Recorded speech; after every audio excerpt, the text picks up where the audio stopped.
Hello, my name is DC. I'll be giving a match analysis for RS Berkane versus Stellenbosch.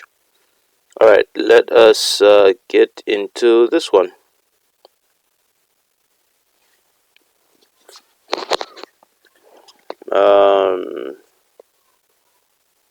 Let me just skip it a bit. Alright, here. Oof. Let me just make a few settings. Yeah, I think this is better because I wouldn't be able to analyze if I can't see anything. Alright, so I'm sure this is not, this passage of play here. Ball gets played in, smartly enough. Everyone is running towards goal. He should be marked tighter. He's running towards goal too. He's running towards goal. But at least there's a man, but I still feel he is way too open.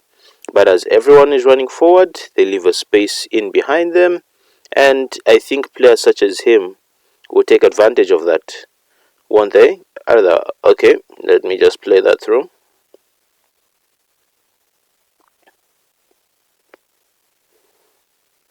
See, he takes the shot. Oh, it's actually not him.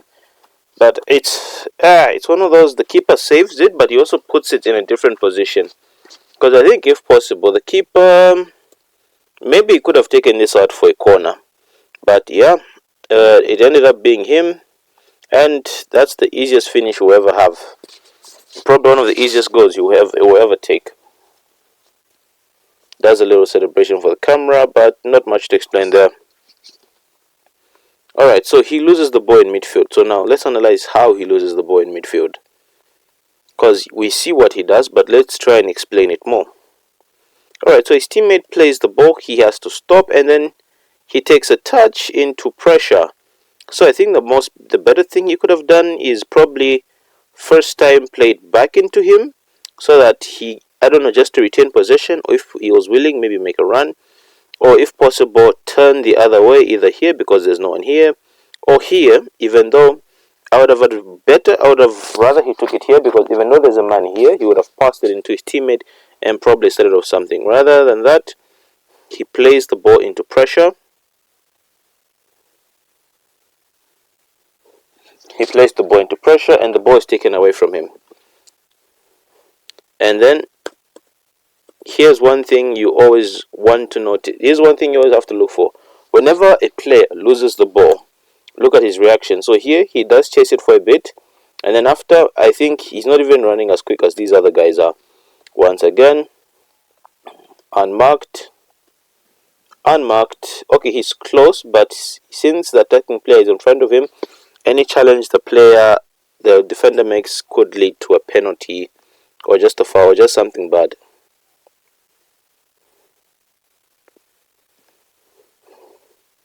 Yeah, so I'm assuming a cross comes in here, and the fact that he's able to slow down, go around the defender when he was in front of the defender tells you something.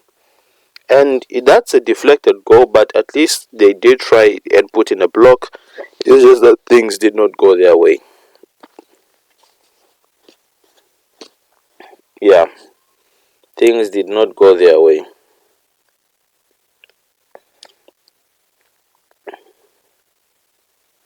Let's try and see it from a different angle. Yeah. So you see, as everyone is running towards the goal, and this forward here, this is very good play. He runs forward, even though he's offside. It's one of those. It's offside if he's behind the ball when the ball is played, or if he's ahead of the ball, he's offside. But if he's behind it's one. Okay, it's a funny offside rule thing. But let me just try, and one of the ways I see if it's offside, let's draw a line. If when the ball is played, he is behind the ball, it becomes his onside. If he's behind the ball, offside, but if he's ahead of the ball, onside. Or if he's behind the players and he is ahead of the ball, I don't know, some of these things that happen, he will be onside. But if he's ahead of the defenders here, he's offside. If he's here, behind the defenders, onside. Ahead of the defenders, but in front, but behind the ball, it's a weird offside thing. So he does well because he drags these two and creates space for his teammate that is coming in from behind him. That is good center. I don't know if it's center forward or striker play, but yeah, that's very good play from him, utilizing his presence. Yeah, nothing much the keeper could do. Alright, so boys played in. This I always consider schoolboy defending. If one ball over the top leads to a one-on-one situation, that is schoolboy defending, because I don't think it should be that easy. Because he isn't being pressured, but he is in his own half. It's one of those things. And then another thing that frustrates me even more is the goalkeeper. I think he does not need to do this, because there is a player running behind him and they could coordinate each other, so they force the attacker into a bad shot. But for me, I don't think he should have been out here. He should not be anywhere near here. I don't know why he does this. Because the more risky thing is, if he takes him out, that's a red card and your team is already down and you add on more stress. He should have just stayed back. Or if, and just look at that, he nutmegs the keeper. But I think the keeper took a few seconds to make that decision, because he did not run instantly. He took a few seconds to make that decision. And boom, easy goal. That's good. But one ball over the top and your whole team is taken out. I don't feel that's right. That should never ever be right. Look at that. Poof. Easy, easy, easy. Alright, another ball played in. And this one, it's... I don't get this high lines team try to play. Yes, the whole point of a high line is to negate the attack by having the player be offside, so even if they do score, it's offside.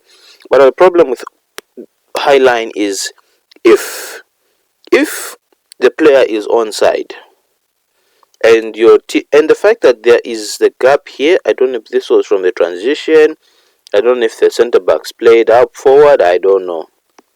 So he takes it into his stride. Keeper here, I feel as if he does the right thing, but does too much of what he thought was the right thing.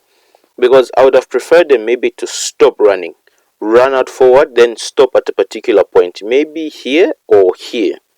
Because what you want to do when you're running out for the ball is that you want to make the striker make a decision. Don't be the reason why the striker makes the decision. So right here he runs out for the ball, but what he ends up doing is that he runs one side, so the attacker knows that if he gets it past the keeper or takes it one side, the keeper is going one direction, he'll go the other. Because let's just play this so that we can demonstrate. See, he takes a touch, and just like that, he gets past him. Because the keeper is running straight at him, full blast. He should have stopped running so that he makes the attacker think or forces him into a chip. That would be better, because there's always that probability that the attacker gets it wrong. Because here, you make his decision up for him and goal. I do think that the defender intentionally hit the attacker. But he seems okay. Yeah, he's okay.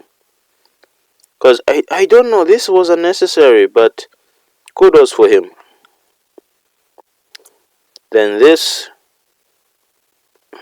Okay, from this short clip, let me see what I can analyze here. Alright, so they're trying to get the ball, and then it's one of those pinball, but the fact that in their own box it's a 2v2 and everyone else, there's this much distance, like there's this much space in between the next two defenders, such that the person can turn and shoot in the box is worrying. I do understand there's a player behind him, but I expected there to be a little more pressure and a bit more urgency to help their teammates. Because I don't feel as if they run as hard as they usually do, but that's a good finish. Let's not take away from that. That's a very good finish. Turn and shoot. And it's the fact that where is the midfield? Because this is too much space. This is too much space. Especially in your own half. So I don't know where the others were, because this is too much. You could practically have you could play, what's that, keep away? Or a rondo in that space. And they're allowing someone to receive the ball with no pressure. And then let's see what else happens, because I only saw the part where they were fighting for the ball. He receives it. He does fall over, and still The lack of urgency to go and clear out that space. Bit of pinball, but this is a good finish because he drags it out. Otherwise, that's been my match analysis of RS Berkane versus Stellenbosch FC CAF Champions League. Total Energies. Don't forget to like, share, subscribe, and I'll see you in the next one.